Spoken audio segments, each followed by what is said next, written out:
Hello, I'm the 10-minute English teacher. Let's get you exam ready. Today we're thinking about A Christmas Carol by Charles Dickens, and we're going to be looking at Stave 3, The Ghost of Christmas Present.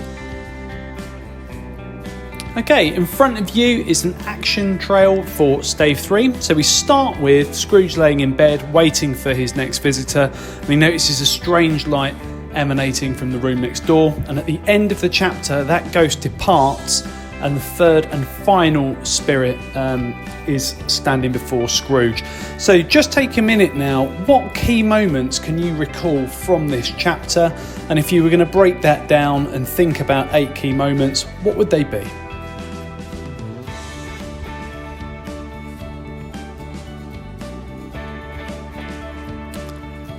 In front of you is exactly what happens in the chapter in order. These are the significant moments. So Scrooge lays in bed awaiting his next visit, and he notices a strange light in the room next door. He goes to the light and we all meet the ghost of Christmas Present, who is a direct contrast to Scrooge. And then at the beginning of their time together, they walk in and out of shops with the spirit sprinkling light from his torch upon people and spreading Christmas cheer. And then Scrooge is taken to the Cratchits' home. They're celebrating their Christmas, and during that time the mention of Scrooge's name casts a shadow on the family, and we hear that Tiny Tim will die. We go from there to Fred's house and we see his celebrations. Fred invited Scrooge to spend Christmas with him in the first chapter, which is declined by Scrooge, and we go and see what that would have been for him if he'd have gone. Lots of party games, frolics and fun, and largely at Scrooge's expense. He's the butt of the jokes there. There is a whistle-stop tour of some Christmases in different corners of the country, and then after that the spirit starts to age, and 2 starving children pop out of his robe. They are ignorance and want, and he philosophically talks about those concepts before departing. And as he does, a sinister ghost stands before Scrooge, the ghost of Christmas yet to come, which is the chapter that follows. Now this is a really interesting chapter, and one of the things that is really effective about it is that we've got a real exploration of poverty in Victorian Britain here. So Dickens was writing for a wealthy readership, and he wanted to change the way they felt towards the poor. In this chapter, he takes them into a place they likely would have never been, the home of a working poor family. Dickens does his best to destroy the idle stereotype Scrooge references at the beginning of the novella.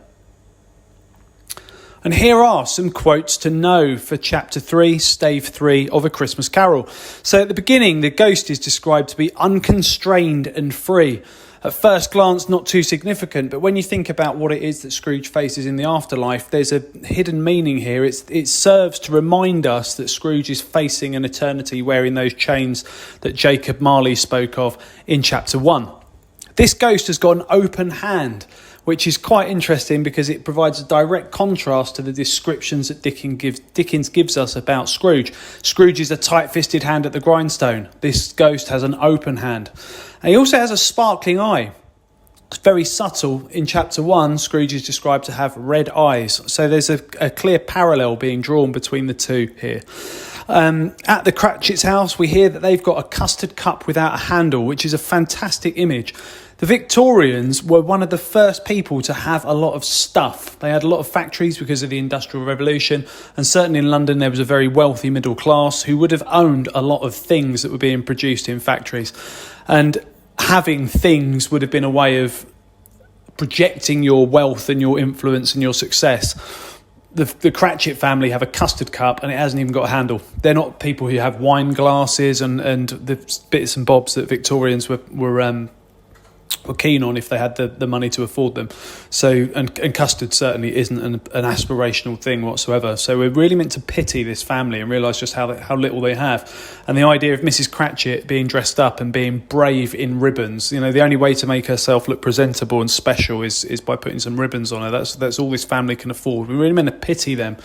And Tiny Tim has got a withered little hand. It's foreshadowing his death there before it's confirmed, but also it's an echo to what is said about Fan. That we can see that Scrooge is drawing his own parallels here, perhaps. So Fan is someone who withered, and here we have Tiny Tim with a withered little hand. So it's definitely trying to foreshadow his death and make us sympathise with that family. We've also got this wonderful turning of Scrooge's words on him from the Ghost of Christmas Present. He says, if he be like to die, he'd better do it and decrease the surplus population.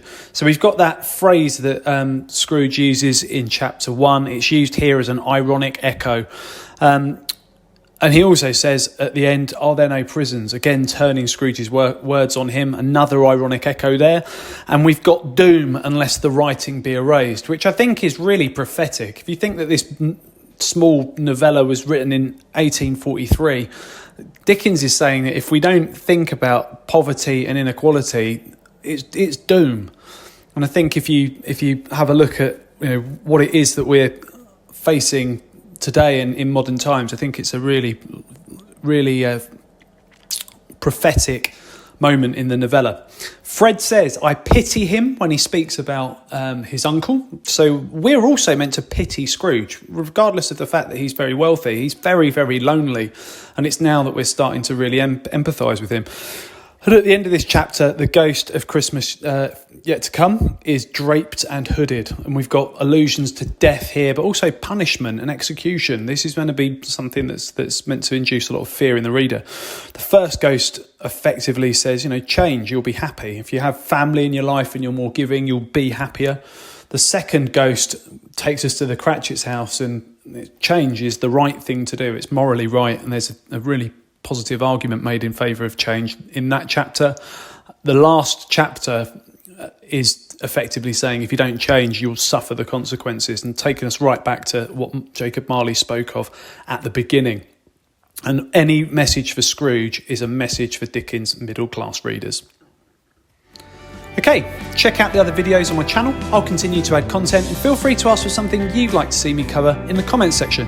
Don't forget to like and subscribe, and keep revising.